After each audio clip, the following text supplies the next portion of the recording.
तो पबजी पे लगाया हुआ बैन हटने वाला है।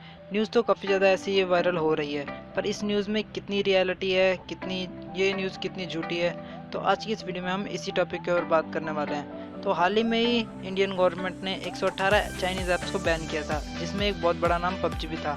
और पबजी बैन होने के बाद लोग काफ़ी ज़्यादा परेशान हो गए थे। और अब न्यूज़ कुछ ऐसी आ रही है कि पबजी पे से जो बैन है जो इंडियन गवर्नमेंट ने लगाया था वो हटने वाला है। तो इस न्यूज़ में कितनी रियलिटी है, आज की इस वीडियो में हम इसी टॉपिक के ऊपर बात करने वाले हैं। तो without any further due let's roll the intro.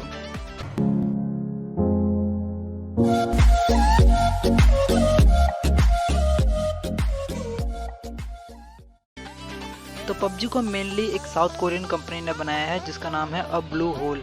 पर जो पबजी का मोबाइल पार्ट है, जो मोबाइल वाली गेम है, वो बनाई है एक चाइनीज़ कंपनी जिसका नाम है टेंसेट।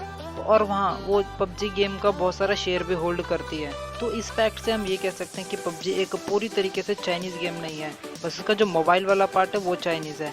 तो अब ब्लू होल कंपनी ने ये डिसाइड किया है कि वो इंडिया में से जो पबजी को जो टेंसेंट मोबाइल पबजी मोबाइल को जो टेंसेंट को दे रखा था उसको हटा देगी। अब इस बात का मतलब ये बनता है कि जो अब ब्लू होल कंपनी है वही पबजी मोबाइल पर नज़र रखेगी सिर्फ इंडिया में, जिससे ये होगा कि जो भी पबजी का डाटा है ना वो साउथ कोरिया में स्टोर होगा, ना कि चाइना में। तो अब बात ये आ जाती है कि जो टेंसेंट कंपनी को पूरी तरीके से अब वो पबजी में से निकाल दिया जाएगा। तो इसका सीधा जवाब है कि नहीं, क्योंकि जो टेंसेंट कंपनी है वो पबजी में काफ़ी ज़्यादा शेयर होल्ड करती है, तो उसको निकाला नहीं जा सकता।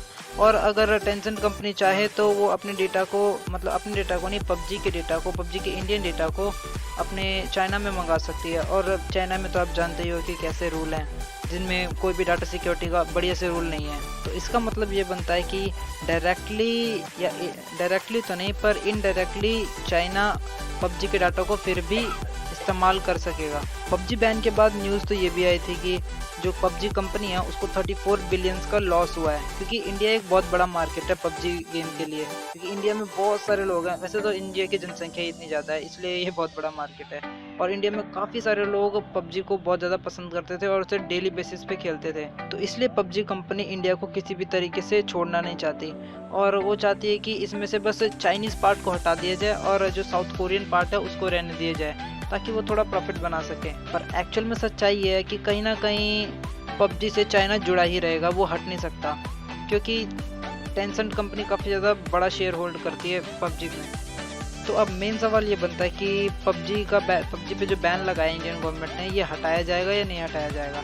तो मेरे हिसाब से अगर सिर्फ टेंसेंट को पबजी से हटाया जाता है तो फिर ये बैन नहीं हटाया जाएगा, क्योंकि कहीं ना कहीं टेंसेंट पबजी से जुड़ी ही रहेगी। पर कुछ नहीं कह सकते, कुछ भी हो सकता है। इंडियन गवर्नमेंट हो सकता है कि बैन हटा भी दे, पर मैं आपको यही रिकमेंड करूंगा कि आप दूसरी गेम्स ट्राई कर लें, क्योंकि दूसरी गेम्स भी काफ़ी ज़्यादा अच्छी है। मैंने इसके ऊपर भी एक वीडियो बनाया, आप आई बटन में जाके देख सकते हैं। मैंने उस वीडियो में आपको बताया टॉप 5 ऐसे अल्टरनेटिव जिसको आप पबजी के बजाय इस्तेमाल कर सकते हो, और वो बहुत ही आसान है और चाइना से रिलेट भी नहीं करते वो लोग, वो कंपनीज। तो बस आज के लिए बस इतना ही था। अगर वीडियो अच्छा लगा हो तो लाइक कर देना, शेयर कर देना, सब्सक्राइब कर देना, और अगर अच्छा नहीं लगा हो तो आप डिसलाइक कर सकते हो, या फिर मुझे कमेंट सेक्शन में बता सकते हो आपको ये वीडियो कैसा लगा।